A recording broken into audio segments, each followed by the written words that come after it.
آپ جس طرح سے زنیرہ بات ہو رہی تھی اچھی کمپینین شپ کی، اچھے ماحول کی، اچھے لوگوں کی گیدرنگ کی، یہ ارشاد فرمائیے گا کہ اچھی صحبت اور ماحول کے جو اچھے اثرات مرتب ہوتے ہیں، اگر آپ بری صحبت میں رہیں گے تو ڈیفینیٹلی اسی طریقے سے آپ کے اندر بری عادات شامل ہو جائیں گی. جو منفی اور مثبت دونوں اثرات، ان دونوں پر روشنی ڈالیے گا. دیکھیے بڑا مشہور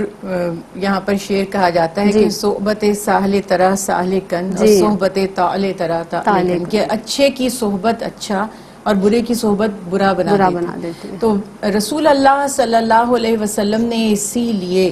بار بار احکامات ارشاد فرمائے، اور قرآن پاک میں اکثر مقامات پر اس چیز کی طرف نشاندہی کروائی گئی اور فرمایا گیا کہ اپنے آپ کو بری صحبت سے بچاؤ. اور اس کی ایک اگزامپل یہ دی گئی کہ روز قیامت جب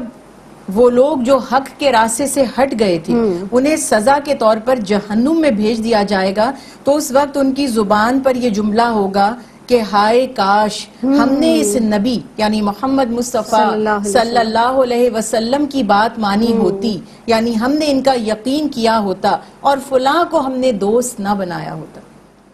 پتہ یہ چلا کہ یہ سارا کا سارا جو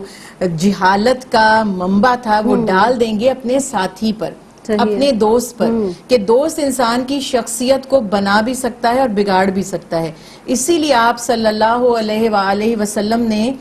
بے شمار حدیث مبارکہ ہیں جن میں یہ احکامات ارشاد فرمائے کہ اپنا ساتھی، اپنا ہم نشیں متقی کو بناؤ اور تمہارے دسترخوان سے صرف تقوی والا ہی کھائے. یعنی آپ کا اٹھنا بیٹھنا، آپ کی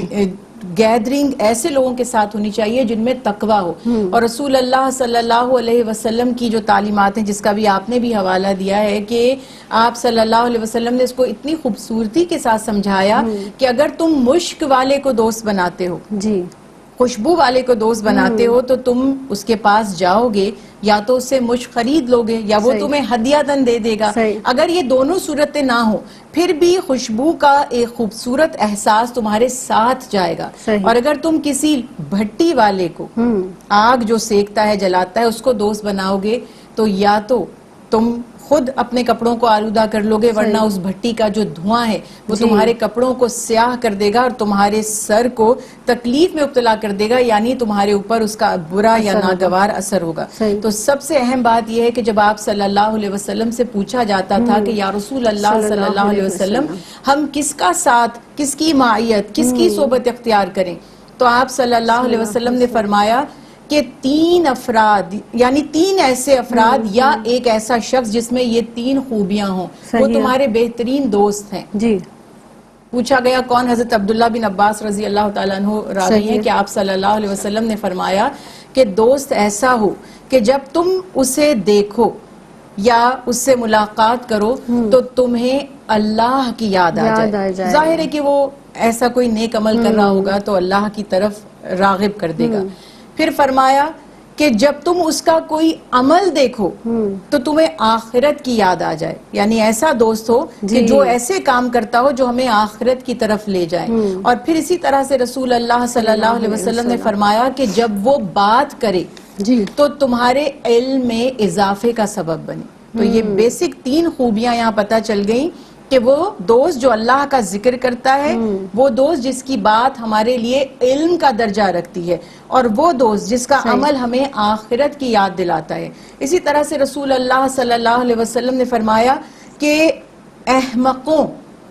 اور نادانوں کی صحبت سے بچو، کیونکہ وہ تمہارے اندر سے اللہ کا اور اللہ کے بندوں کا جو ادب ہے اور جو معرفت ہے وہ نکال دیتے ہیں. تو یہ انسان ہمیشہ یاد رکھے کہ بری صحبت سے بہتر ہے کہ وہ کسی ایک گوشے میں، کونے میں تنہا بیٹھ جائے. اور اگر وہ سمجھتا ہے کہ کوئی ایسا شخص ہے جو اس کو دین کی طرف لا سکتا ہے، اس کی شخصیت میں ایک اچھا تعمیری کردار ادا کر سکتا ہے، تو وہ اچھی صحبت کی طرف جائے. اس کا اثر انسان کی شخصیت پر جتنا ہوتا ہے وہ آپ اس سے اندازہ لگا لیجئے کہ بڑے بڑے اولیاء اللہ کے بھی واقعات بیان کیے جاتے ہیں کہ کسی زمانے میں جرائم میں مبتلا تھے، لیکن ایک ولی کی، جو ولی کامل ہے، جو پریکٹسنگ مسلم ہے، اس کی نظر پڑنے سے وہ خود ولی کامل بن گئے. اور حضرت شیخ سعدی رحمۃ اللہ علیہ کی بھی بہت سی یہاں پر حکایات بیان کی جاتی ہیں، دیگر اور بھی بہت سی ایسی ایگزامپلز دی جاتی ہیں. بیان کرتے ہیں کہ کسی اچھے شخص کے ساتھ وابستہ ہو جانا جی تمہیں اس کے درجے تک ایسے لے جاتا ہے کہ چونٹیوں کو ایک دفعہ کعبے کے طواف کا شوق پیدا ہوا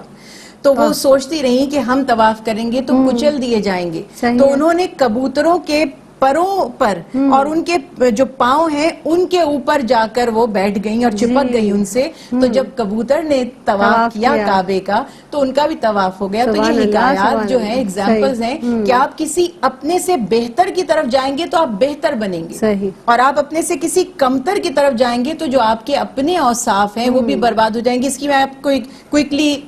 آج کے دور سے ایگزامپل دوں، اگر آپ کے پاس کوئی گاڑی ہے، کوئی بھی الیکٹرانک کی چیز، اس میں اگر آپ کو فیول ڈالنا ہے یا بیٹریز ڈالنی ہے اور آپ اس کی ریکوائرمنٹ سے اچھی ڈال دیں، یعنی اچھی کوالٹی کی ڈال دیں گے تو نقصان نہیں ہوگا، لیکن اگر اس سے لوور کوالٹی پہ جائیں گے تو وہ اس چیز کو ہی تباہ و برباد کر دیں گی۔ تو انسان ہمیشہ اپنے سے بہتر لوگوں کو ڈھونڈے، تبھی وہ دنیا میں بھی ترقی کر سکتا ہے اور آخرت میں بھی درجہ کمال تک پہنچ سکتا ہے۔ یہاں تک تو یہ بات ہو گئی کہ دوستی حدیث مبارکہ بھی ہے کہ صرف مومن سے کرو، اور ایک ڈائننگ کے حوالے سے بھی بات سامنے آئی کہ بھئی دسترخوان پر آپ جب متقین کے ساتھ کھانا کھائیں، یعنی کن لوگوں کے ساتھ، کن لوگوں کی صحبت کہاں کہاں اختیار کرنی ہے، ہماری دینی تعلیمات ہمیں یہ بتاتی ہیں۔ یہ تو ایک چوائس کی بات ہو گئی کہ اگر آپ نے دوستی کرنی ہے، کسی ایسے شخص کے ساتھ آپ نے صحبت اختیار کرنی ہے، اپنی کمپنی کو اچھا بنانا ہے،